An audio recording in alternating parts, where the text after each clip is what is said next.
আসসালামু আলাইকুম প্রিয় দর্শক শ্রোতা মণ্ডলী। ন্যাশনাল টি কোম্পানিতে সিন্ডিকেটের দৌরাত্ম্য, সাংবাদিককে হত্যার হুমকি।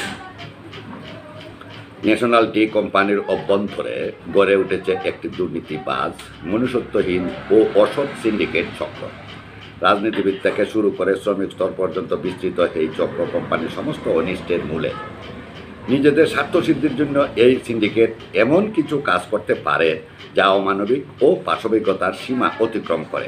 এমনকি মানুষ হত্যার পরিকল্পনা করতেও তারা দ্বিধাবোধ করে না বলে অভিযোগ উঠেছে। এই চক্রের বিরুদ্ধে দুর্নীতি, অনিয়ম এবং মানবাধিকার লঙ্ঘনের প্রতিবাদ জানিয়ে সম্প্রতি একটি প্রতিবেদনে চাঞ্চল্যকর তথ্য তুলে ধরেছি হবিগঞ্জের খবর সম্পাদক ইউটিউবার শাহ মোহাম্মদ হুমায়ুন কবির।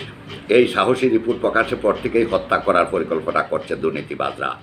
ইতিমধ্যে থানায় সাধারণ জিডি দায়ের করেছি।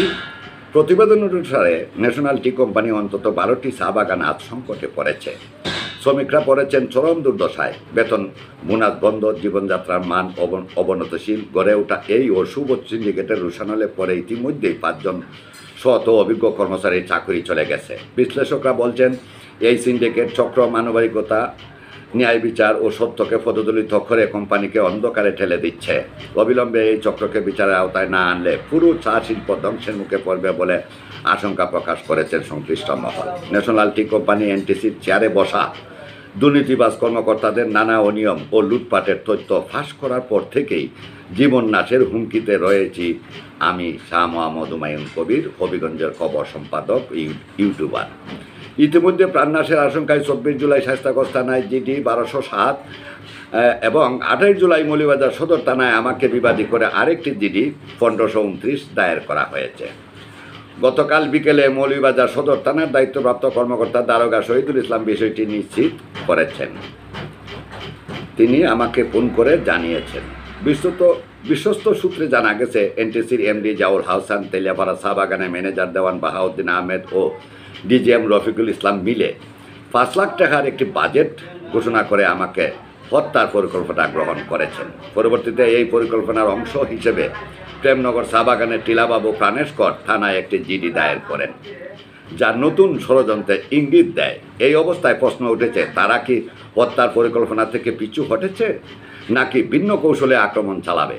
তবে এমডি জাউল হাসান কি প্রাণেশকরকে জিডি করার জন্য লিখিত অনুমতি দিয়েছেন জানতে মোবাইলে এমডিকে ফোন দিলে সাড়া মেলেনি। আমি স্পষ্ট করে জানিয়ে দিতে চাই, এনটিসির এমডি জাউল হাসান ও সচিব একে আজাদ চৌধুরীর বিরুদ্ধে প্রকাশিত প্রতিটি রিপোর্ট দলিল ও প্রমাণ ভিত্তিক। কোনো সংবাদে কাল্পনিক বা ভিত্তিহীন কোনো তথ্য পরিবেশিত হয়নি। জানিয়ে রাখা জরুরি, এমডি জাউল হাসান 2016 ও 2023 সালে 2 বার অনিয়ম দুর্নীতির অভিযোগে চাকরিচ্যুত হন। অথচ 25 সালের 3 ফেব্রুয়ারি আবারও 3য় দফায় চুক্তিভিত্তিক এমডি পদে বসানো হয় তাকে, যা সম্পূর্ণ অনৈতিক। 2023 সালের 9 জানুয়ারি তার চাকরির যোগ্যতা শেষ হলেও এই নিয়োগ হয় সদ্য নিযুক্ত 5 জন পরিচালকের সিদ্ধান্তে। এই দুর্নীতিবাজ সিন্ডিকেটের বিরুদ্ধে আমার রিপোর্টিং চলবে।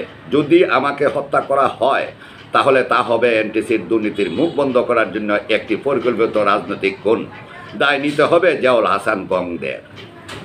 সম্পাদকীয় মন্তব্য, একজন সাংবাদিক যখন সত্য প্রকাশের জন্য জীবন ঝুঁকি নেয় তখন তা শুধু তার ব্যক্তিগত সাহস নয়, বরং সমাজের জন্য একটি বড় বার্তা। রাষ্ট্র ও প্রশাসনের দায়িত্ব এমন সাংবাদিকদের নিরাপত্তা নিশ্চিত করা এবং দুর্নীতির বিরুদ্ধে শক্ত অবস্থান নেওয়া।